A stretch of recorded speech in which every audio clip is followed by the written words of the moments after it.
बिस्मिल्लाहिर्रहमानिर्रहीम। ये मुरंगा है, सुहागना सवाजना जिसको कहते हैं, उसका सालन पकाया है। ज़बरदस्त किस्म का चिकन के साथ है और आलू के साथ। मैं चूल्हे को बंद करता हूँ और सर्विंग के लिए निकाल के आपको दिखाता हूँ, और नीचे मैं रेसिपी लिख दूँगा, आप उसमें देख लीजिएगा।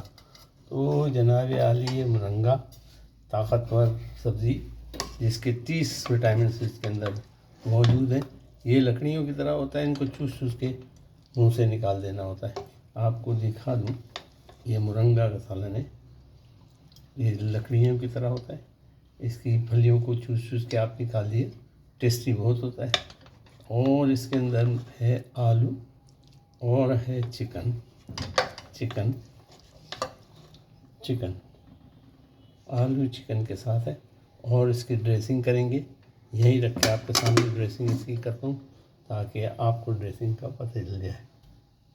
इसके साथ हम क्योंकि चपाती के साथ खाएंगे, तो मैं इसमें लाल चटनी मेरी बनी हुई मिर्चों की लाल चटनी साइड में रखता हूँ। इसको जितना मिर्चें चाहिए आप मिक्स करके खा सकते हैं।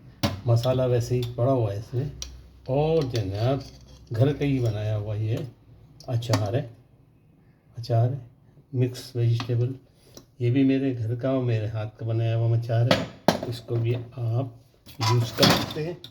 और आखिर में जो मोस्ट इम्पॉर्टेंट चीज़ है वो डालेंगे ताकि खाने का लुत्फ़ दोबारा हो। हम डालेंगे जैतून, साबित जैतून और पके हुए जैतून, यानी गले हुए जैतून अचार के तौर पे।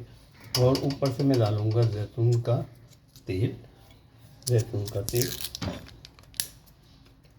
नहीं, जैतून का तेल थोड़ा सा डालना है, ये आधा चम्मच खाने का। माशाअल्लाह तबारकल्लाह, हमारा लंच या डिनर दोनों चीज़ों में खाया जा सकता है। तैयार हो गया, ज़बरदस्त दिखता है, ज़बरदस्त खाने में मज़ा है। मैं इसकी रेसिपी लिखूँगा इंशाअल्लाह, आप भी बनाइएगा। मुझे दुआओं में याद रखिए। फ़ी अमानिल्लाह। सब्सक्राइब और लाइक बनता है तो कर लीजिएगा।